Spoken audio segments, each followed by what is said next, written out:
Nous sur le plateau, c'est assez rare pour être souligné. Isabelle, suivez-la. Magnifique ce flamant rose. C'est la première fois du coup qu'elle voit son jingle. Je découvre mon jingle. Ben ouais, il est pas mal, non? Voilà, c'est fait. Grand merci à Jean-Marc qui se cache derrière. Bref, on l'embrasse.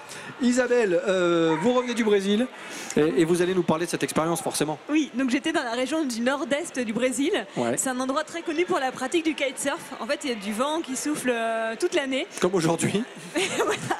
Et il y a vraiment beaucoup de Français qui partent là-bas pour pratiquer ce sport. En fait, c'est un immense paysage de dunes qui crée du coup cet effet de vent, du vent thermique finalement. Donc voilà, c'est vraiment un paysage infini de dunes où j'ai pu pratiquer le kitesurf à outrance. Et là, on parle toujours de mode, Alexandra. Je ne sais pas si on peut, excusez-moi, Sébastien Lyotard à la réalisation. Je regarde. On associe la couleur de la combi avec, bien sûr, le kite et la voile. On s'est un peu moqué tout à l'heure, mais elle a le style quand même, hein, elle aussi. Hein. Ouais, elle a le ça. style, on s'est un peu moqué, mais on n'aurait pas dû, hein, franchement. Non, bravo, bravo. Ouais, bravo Isabelle. Et en fait, je voulais vous parler d'une expérience un peu particulière que j'ai vécue. Il y a un endroit qui s'appelle le Delta do Parnaíba. Donc on passe tout d'un coup de ce paysage de dunes à une espèce de mini-Amazonie. Ouais. Et alors là, ça change complètement. J'ai eu l'occasion de faire 3 activités qui m'ont vraiment marqué. La sieste, apparemment. La sieste. Déjà. Non, déjà, j'ai pêché des piranhas. Oh la vache. Ça se pêche super facilement. Moi, je suis pas du tout quelqu'un de patiente. Ouais. Ah, il suffit de mettre le doigt. Ouais.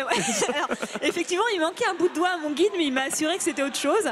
Mais en tout cas, il suffit de jeter un petit bout de crevette accroché à un fil. C'est ce qu'on voit là. Hein. Et voilà, on ressort immédiatement un piranha. Et ça se mange. Alors, on les a pas. On les a mangés après, c'est super bon, ça se grille, voilà, c'est... Elle est contente, Isa, sur la vidéo, elle est contente, elle a pêché son piranha. La deuxième expérience qui m'a marquée, j'ai fait un safari nocturne et à un moment donné, le guide m'a dit je vais imiter la femelle caïman. La femelle caïman. C'était qui ton guide? C'était mon Inari ou quoi? Et du coup, il m'a fait moi.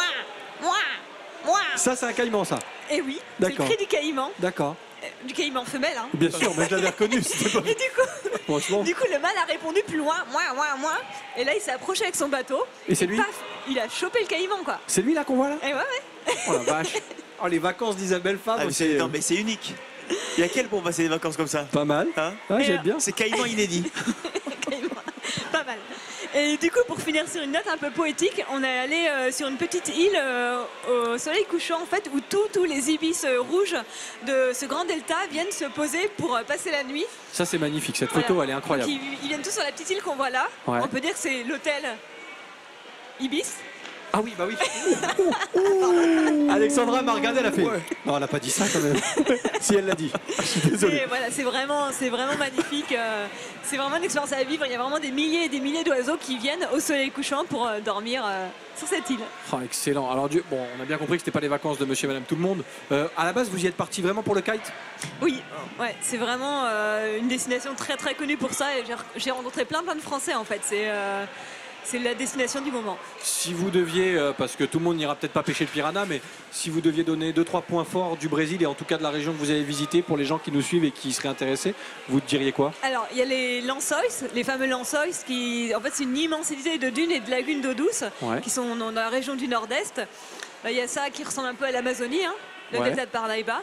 Et enfin, j'ai fait aussi un parc national qui s'appelle le Chapada Diamantina, qui est super pour les amateurs de randonnée. D'accord. Voilà. Et ben voilà, faut aimer les vacances un petit peu dynamiques. Les vacances qui bougent, quoi. Hein. Vacances qui bougent, c'est Isabelle. La mer est à 28 degrés. Hein. Oh là là. Et faites gaffe quand vous... Ça, c'est le caïman femelle. Parce qu'en général, quand le caïman femelle arrive, le mâle est jamais très loin. C'est ça. Donc, merci Isabelle en tout cas de nous faire partager vos aventures. Et c'était le cas encore aujourd'hui, direction le Brésil. Là, vous repartez du coup? Au Sri Lanka. Et vous revenez quand? Parce qu'il va falloir revenir nous voir. Bientôt. Je sais pas. La durée, en fait, vous savez quand vous partez, vous savez pas quand vous revenez. Je pars pour 10 jours faire ce qu'on appelle le Raid Amazon, qui est une grande épreuve sportive solidaire. Vous nous ramenez des images? Ah bah oui, forcément. Ah cool, super. Merci beaucoup Isabelle en tout cas. Nous, on referme notre...